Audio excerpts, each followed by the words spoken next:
Police have arrested a 24-year-old woman after a postal worker was stabbed to death inside a Harlem deli. That's an awfully large female right there. Jaya Cruz is charged with murder in the attack, and now the victim's former colleagues are struggling to process what happened. That is an awfully tall woman in a female body, local news, mainstream media news, and it seems like I gotta call you out on your nonsense in the way that you're covering this particular story. Greetings and salutations, everyone. My name is Sean, and today we're gonna talk about the obvious transgender woman who actually stabbed a 36-year-old postal worker to death over the fact that they had a dispute on who was online at a deli in order to order a sandwich. A very masculine thing to do, but for whatever reason, all the different various headlines are going out of their way in order to tell you that a woman did this. A regular, ordinary, above 6 feet tall, taller than every police officer, even in shoes that don't elevate this person's height woman, is responsible for this stabbing. And unfortunately, this trans woman, who is definitely 100% a real woman, has a lot of knife-wielding masculine tendencies because they've been arrested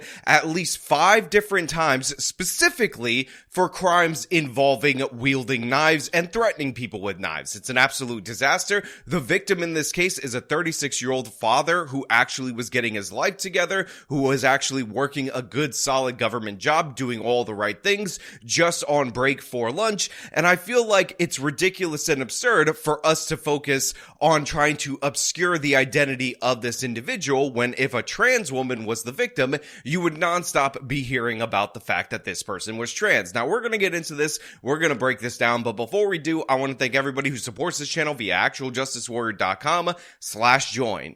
Give me the money. Give me the money. Okay? Yeah, Charlene, this is just a heartbreaking story. Jaya Cruz has now been charged with murder as police say that she is the person who allegedly killed this postal worker, Ray Hodges, while on the job. This corner store that you see right behind me had turned into a crime scene, and we're told that an argument went off the rails that was all about who ordered a sandwich first. So real quick, for those of you who are unaware, Ray Hodges is the postal worker at the center of this. He is the victim of this particular crime. He was the person who was stabbed in this deli, again, over a dispute on who was online to order a sandwich first, and my heart goes out to him and his children who are now left fatherless, despite the fact that this is a black man who's doing everything right, who is actually working a legitimate job with benefits in order to provide for his kids. And when you interview all the different various people that know him, they were all proud of him for getting his life together and being a good example, not just for his kids, but for the black community as a whole. A makeshift memorial continues to grow outside the home of 36-year-old Ray Hodge, with his United States Postal Service hat in the middle. Loved ones lighting candles and hanging photos of the Bronx man who was a father of 2. It's just messed up that the family got to go through this. This man says he grew up with Hodge. He was trying to just make some money. You know, that's it. Just getting up, doing what he got to do to provide for his kids. Hodge's brother echoing that in a statement, saying, quote, he was an honorable and respectful man who took care of his family. Police say while on the job as a mail carrier, Hodge was fatally stabbed Thursday when he was ordering a sandwich at a deli in Harlem. Why? Like, senseless. They took one of the good ones from us and all that. And of course, because this guy was a hardworking person without a criminal record, without any problems that are typically associated with your Black Lives Matter victims, nobody in Black Lives Matter is talking about this person. This is not a Jordan Neely situation where you have BLM New York threatening to riot over that criminal who is threatening people on the train. They will not find a white man guilty of killing a black man in modern day America. This is no different than Jim Crow. This looks like a picture out of the picture book when you look at that anonymous jury. We have baby boomers who were there doing Jim Crow on this jury. We have young people who are looking at Daniel Penny as a hero. And what America is a hero, a killer. He didn't give a crap about Jordan. The medical examiner said Jordan turned purple. Yes, black people can turn purple when they're denied oxygen. Every lab report showed he died of asphyxiation. And that doesn't matter because they want to spare a white man the penalty of his crimes. America has not changed, and I hate to say it, it may never change. And people who keep asking, are we going to riot? Are we going to protest? Is that what's needed? Do glass have to break? Do cars have to burn for a black man to get justice in America? We can't show up with peace. We can't show up with facts. We can't show up with evidence and witness after witness. You give us nothing. And then you ask us to love this country. America hates black people, and we see it from that jury pool. A black man was lynched, and his name was Jordan Neely. Now, I find this to be really annoying for a couple of reasons. First and foremost, when somebody does everything right, when somebody is just a normal citizen that is participating in society, and they get cut down by a crazed criminal who is released time and time again due to New York State bail reform law, due to the fact that they were cut breaks probably because of their identity, I think it matters if these are the stories that we should emphasize. And an organization that's called Black Lives Matter, now we all know what they actually stand for. We all know that it's a horrible organization. But if you're going to call yourself Black Lives Matter, then you should be concerned about this man. You should be concerned about his children. You should advocate for people that do everything right and end up getting killed due to policies that, let's be honest, Black Lives Matter, the organization, has pushed for, like bail reform. Had this person actually been held accountable for their previous instances, then this 36-year-old postal worker, this father, this man who got his life together, who was doing a regular, ordinary government job, would still be alive today. But that's not what happened, because we have people in the Manhattan District Attorney's Office who refuse to prosecute anyone for anything, and unhinged people who make terroristic threats, who rob people with knives, are released over and over because, you know what, they've had a sad life. I mean, this person is going through a transition. Shouldn't we think about the transition of this person and their mental distress? What if we harm the feelings of this stabber, of this person who threatened to stab people multiple different times, by holding them accountable for their actions? Wouldn't that be sad? And wouldn't it be sad if these black kids actually had their father? To me, this is disgusting. It's ridiculous. It's insane. And again, the lack of outrage from the general public is an absurdity on top of that. But of course, even worse, in my opinion, is this insistence of calling this trans person a woman. I want to get straight to some video right now as our cameras were rolling as we saw this 24-year-old Jaya Cruz. She was walked out of the 28th precinct. Now, she didn't utter a word as she was bombarded by questions from reporters. And this just hours after this deadly incident here on Lenox Avenue around 2:30 yesterday. Now, Hodges, a Bronx man, was stabbed multiple times inside of this deli from his torso, arms, back, and neck. Now, police did recover a knife here on the scene. Now, the 36-year-old's final breaths will be taken on the jobs as doctors at a local hospital couldn't save his life. Now, look, you guys know that on this channel, we do not focus or over-focus on the transes issue. And honestly, I don't give a damn if people get a bunch of different cosmetic surgeries in order to alter themselves to look like a woman. In reality, that's none of my business. And honestly, I'm at the level in my life where I'm not into tattoos or facial piercings or any of that other nonsense, so body modification to any degree, in my opinion, except for some obvious exceptions, is not something that I'm ever going to be supportive of personally. But that doesn't mean that I would ban it, that doesn't mean that I would restrict it. So to be clear, the point of me telling you this story about this transes person is not to be like, ew, transes or anything of the sort, but it is a point of emphasis because we all know that if this person had been the one stabbed, regardless of the circumstances, then the mainstream media would emphasize the trans status over and over and over again. We hear all the time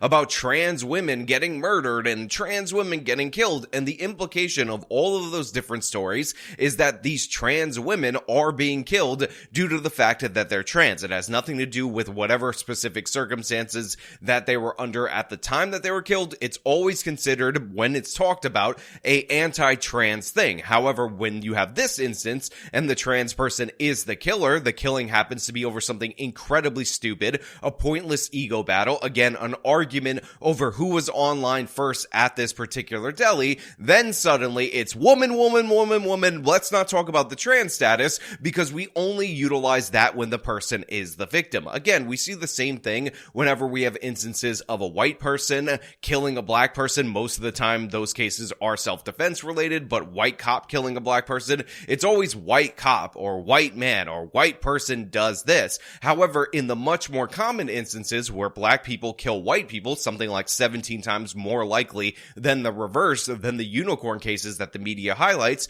you almost never get an emphasis on the race. When a black person or a black cop kills a black person, you just hear cop kills black person, or you just hear a person died. We're not going to talk about it at all after this. Let us ignore this and shift on to something else. So the way that we classify some people by their identity when they're victims, but completely ignore that when they're attackers, really bothers me in this particular instance. Police say 24-year-old Ajaya Cruz has been arrested for the crime. Witnesses say she got angry and started to argue with Hodge over who was first in line to order. Deli workers say they saw the whole thing. I separated them, the male guy in the front, the lady, she was in the back. She's spilling him in his face. Witnesses claim in an instant, Cruz pulled out a knife and fatally stabbed Hodge in the stomach. And again, the focus should be not on affirming the identity of the killer, of the knife-wielding maniac in this particular case, but on honoring the life of the victim, a man who, again, stepped up, fixed up his life, and by all accounts was a decent example, not just for his own kids, but for the community. A 36-year-old man had his life taken over a deli sandwich. Now, I also want to add, for everybody out there in the audience, that if you're in one of these situations where somebody cuts in front of you in line, it is not worth it. The argument is not valuable enough in order for you to get into a physical confrontation over it. I'm not blaming the victim in this particular instance. We don't know how this argument went down. Apparently, according to the people working at the deli, they actually separated these two individuals, and then the trans pulled out a knife after the fact and decided to stab this person up, and that was completely unprompted, completely not necessary, obviously, and this person should be tried and convicted of that murder. However, I actually don't expect this person to be charged to the fullest extent of the law, even though right now we have second-degree murder charges, which, by the way, under New York law, first-degree murder charges are actually incredibly hard to achieve and prove, so second-degree is the most appropriate and the highest charge for this particular case. But we've seen with the Daniel Penny case that when the prosecutor feels empathy for the victim, when they hear about their sad, sad life, they decide to go out of their way to throw perfectly legitimate cases. Again, this is the person who was in the trial prosecuting the Penny case, talking about a clear and obvious instance of a felony murder where a man killed an 86-year-old Asian man for $300 at the ATM, and this prosecutor decided to cut that person a break because he had a sad, sad life and he was just a poor, innocent, Beba Angel career criminal black person. So I'm going to give you an example of something that I did with a recent case of mine, and this has never been done in my office. I had a murder case where the defendant did not intentionally kill the victim. He went into an ATM on the Upper West Side and tried to rob an individual. Unfortunately, it was an older individual. He was 86. And in the course of the robbery, he fell to the ground. And as a result, he died. This is, under the law, a felony murder, which is akin to intentional murder. However, when I first got the case, I learned, I took the time to learn about the defendant. And it was a strong case, so it wasn't about a whodunit. I knew immediately who did it. I could prove it. I could take it to trial that day and win it. But it wasn't about that. It was that the more I learned about the defendant and his life and the circumstances, the kinds of things that Jarrell was talking about, that one should take into account the trauma of that individual, I really felt incredibly sorry for him that he had gotten to that point in his life where he felt like there was no other choice but to commit this robbery. Now, when you hear how that prosecutor handled that slam dunk case of felony murder and how that killer, by the way, is set to be released in 2026, just a couple of years from now, you realize that the second degree murder charges, while serious right now, are honestly something that we can expect to be reduced or be plea bargained away, despite the fact that the case appears to be overwhelmingly in the prosecution's favor. And by the way, this is not just something that I'm bringing up in this one isolated case and applying it over here. This trans person has already been let go repeatedly for multiple different knife attacks or knife threats or knife robberies, and it's absolutely ridiculous. In fact, we had an instance earlier on in the 2020s where this person ended up wielding a knife, threatening to stab people, and they were arrested and released, and guess what? They were released without bail. We also had an armed robbery with a knife where this person lured two individuals to a specific specific location and then threatened them with a knife in order to steal their property. All of these were let go time and time again, despite the fact that this person had shown a propensity to reoffend, and specifically to reoffend with a deadly weapon. And this is what the Manhattan District Attorney's Office, what New York State under bail reform decided is no big deal, something to just release this person repeatedly. And honestly, they're probably a victim of society because they're just a poor, innocent, Baba Angel trans person that's 6'5" that should be playing in the WNBA when they start to allow the transes, because oh my god, it's so sad that this person just has such a sad life. Don't you feel sad for the killer? Now, we spoke to a friend of the alleged killer and the victim, who are both reeling from this tragedy. Let's take a listen. All I'm gonna say is he was a nice young man. That's it. She's a nice young lady. She is not the type that just come out in the street and attacking people. This is just a bad neighborhood. What had happened, I have no idea because I was not around here. I don't know, but I do know if she said it was in self-defense, it was in self-defense. Now, I just want to point out something obvious that people should really think about the way the local news presented that particular segment. They interview somebody who knew the man. They say he was a good man, he was a good guy, postal worker, and all that. And to be fair, many local news segments interview much more of the people who know the victim rather than the people who know the killer in this instance. However, they gave more time to the killer's defenders, somebody who says, oh, well, this is a great person. If this person says it was self-defense, then it was self-defense, and none of you can say anything related to that because you're an evil, bad person. However, we hear from other local news reports that these individuals got into the argument, they were separated by the deli staff, then this person pulled out a knife and then engaged in a later confrontation where this guy ended up getting stabbed to death. And again, he got stabbed in the chest, he got stabbed in the arm, he got stabbed in the neck, and he ultimately ended up dying due to that. This does not sound like a self-defense situation. This sounds like a stupid petty ego battle over something that doesn't matter at all, where the trans individual decided to re-engage after the fact for revenge in a very masculine way, might I add, and ultimately ended up killing this father in a deli, again, over who was online for a sandwich. It's not even like he took this person's sandwich. It's not even like he took food off this person's table. It's not even like this person was a starving, innocent Beba Angel Aladdin and this black postal worker for no reason on his lunch break decided to rob this person, probably because of their trans identity in their mind. It's over who was online first. It's ridiculous. It's absurd. And again, I will point out that there were multiple opportunities for intervention where the state of New York and the city of New York refused to do so due to bail reform law, due to other criminal justice reforms that don't allow you to prosecute anyone for anything, and of course, due to district attorneys' offices that are completely derelict in their duty. Loved ones say Hodge was just trying to make a living. To see him,